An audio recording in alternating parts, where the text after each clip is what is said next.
Payback is a mother. That's right. I am here for my WWE Payback 2013 pay-per-view preview and as well giving you guys my predictions. And getting right into it, I'm definitely excited for this pay-per-view, especially with the build-up that we have been having. And actually, as of Monday, we had a lot of matches that were in a way changed and in a way seeming to be in a hurry. But overall, it looks to be an actually really good card as of right now. So I'm going to kick things off with a special kickoff where we had the pre-show match between Sheamus and as well Damien Sandow. To me personally, I really wish that this was actually on the main card, but you know, it is what it is when it comes to that. I'm pretty sure Damien Sandow will get his payback as it seemed to be as of late between these two. And in the beginning, I wasn't really too sure about this feud, but I actually have really been able to grow on that a lot more, and it has been growing on me. So you know, in a way it doesn't really matter who wins to me, but to me personally, I do think Damien Sandow should get that win. And just to see where Damien Sandow is going to go throughout 2013, and I can see nothing but really great things. And as of late too, I have been really digging Damien Sandow, so we'll see what happens with that, and I've definitely become a bigger fan of him for sure. Getting into the next match, and yes, finally, thank God we finally get this match. We got the Divas Championship on the line between Caitlyn and AJ. I've been wanting to see this for a hell of a long time, ever since fucking WrestleMania. Now we're able to have this, and well, with AJ, she actually swerved us here.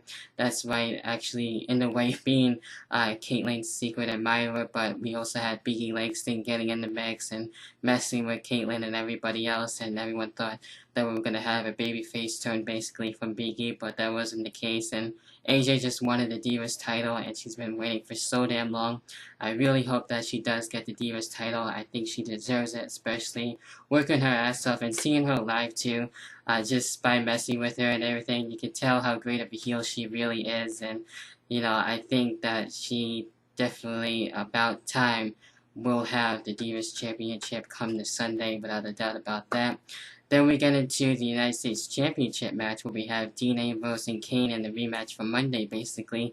And I don't really, however, see Kane getting the win here. I think that would be cool. That's a title that Kane hasn't really won before, ever. If I'm mistaken, I could be wrong, but you guys can correct me on that. And I think this should be a good match, and I really like the work between Kane and Daniel, with Kane and Daniel Bryan as a tag team, and with the Shield, what I was going to say there. But, you know, with Kane and Dean Ambrose, I like the work between those two, so it actually should be a good match, and I do expect, of course, Dean Ambrose to retain the United States title.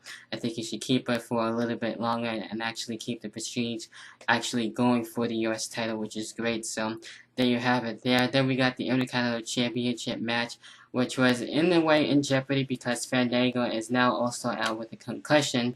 And of course, WWE likes to take that very seriously, which I cannot blame him for.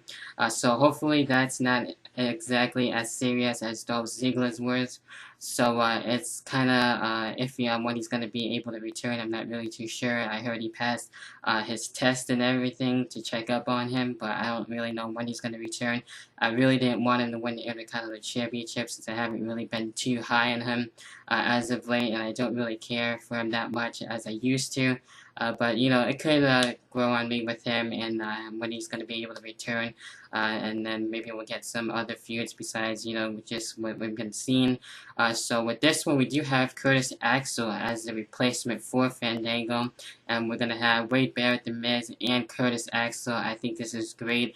I've been loving Curtis Axel. I was able to see him live on the SmackDown House show, and that was really total badass. So I think, without a doubt, Curtis Axel is most likely going to get the win, and that is a title that his father won a long time ago. So with this one, in a way, it kind of can go either way with any one of these three guys, but I think Curtis Axel definitely does need the win, especially for Wade Barrett too. I want to see him get into more feuds and everything like that, since he's definitely one of my favorites as well. And The Miz, to me, I think he definitely deserves a lot more better too, in my personal opinion, and maybe we'll get to see him back in the main event sometime in the near future, since, you know, he's been basically going after the Intercontinental title since WrestleMania, and I don't think he really needs that. So after this, I want to basically see other things from him in the near future. Then we get into the WWE Tag Team Championships, which will be on the line. We got Seth Rollins and Roman Reigns, and as well we got Randy Orton and Daniel Bryan, and both of those two have been having a little altercation as of late, and Kane has been trying to really stop these guys from basically fighting it out, and it looks like that maybe we might get that Randy Orton heel turn that everyone has been wanting for, including myself too.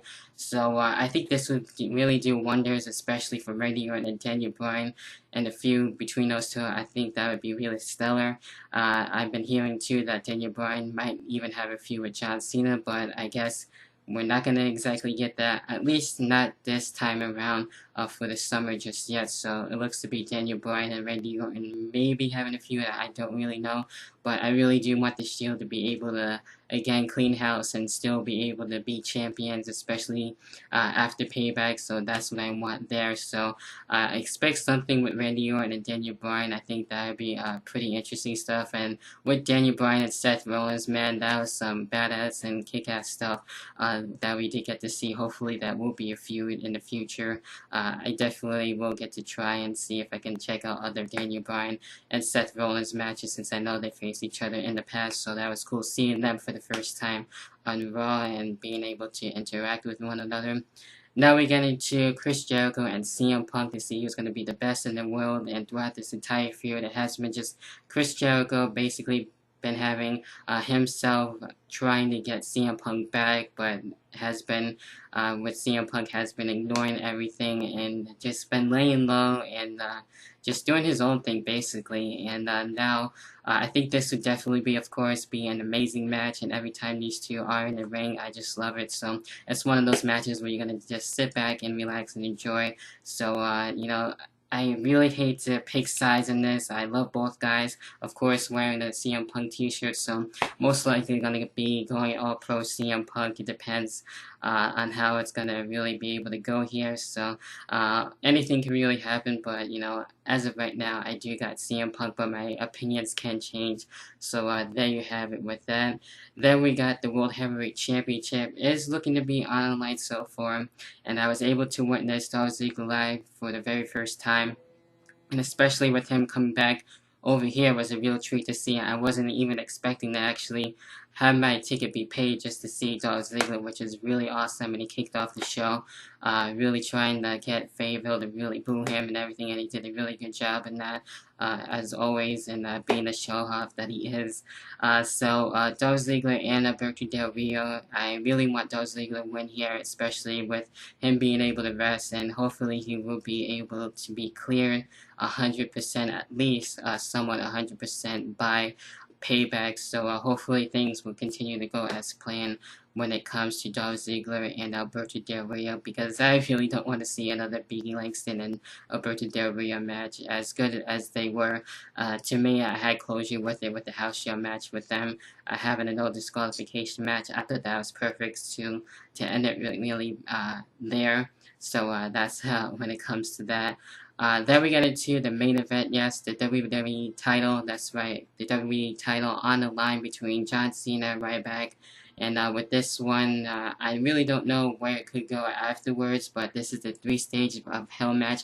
I really think this match as well too, having this be able to be brought back. We haven't seen this in a hell of a long time, so especially with the last match, I wasn't really expecting it to be that good with the Extreme Rules match. So you know, this one could be as good, and I am actually somewhat pumped up for it. Of course, we got not just the ambulance match in there, as well as we've been seeing as of late, and every time I hear that damn fucking thing, I don't know why, I just keep hearing the Scott Steiner's theme song. It just makes me miss him more, but you know, it is what it is. So I'm pretty sure we're going to go into all 3 stages of Hell. I don't really care for the Lumberjack match as a 3 stages of Hell type of match, but it's kind of weird if you ask me, but you know, it is what it is. The table match, that is going to be really cool to see, and that's what's been the main focus too as well with all 3 matches. So this should be really fun, and I'm not really gonna handle it all that much, but I just don't really care for the first stage to me. So of course it's gonna go into the ambulance match and all the way through, and I don't know if we're gonna get a swerve since Ryback, Payback, it kind of goes with the same thing. That's just me and how I feel about it, but I really don't want to see Ryback as WWE champion, and we'll see what I go. So obviously I got John Cena as my main pick. So with that being said, Payback is looking to be really great. Hopefully it does end up to be that way, and so we'll see if Payback is going to probably maybe stay around. Maybe it is going to stay around, and we'll see what happens from there. So anyway, feel free to leave your picks and predictions down below in the comment box. Go follow me on Twitter. Always welcome new followers and have a great time talking with you guys. You guys are amazing. And if you liked the video, if you didn't like it, it doesn't really matter. I can't really please anybody, so and everybody. So it is what it is. I'm just doing this for me and for my own personal opinions. And so with that being said, I will be back for my Payback review, and as well I will catch you guys in the next video and see you Sunday. Peace.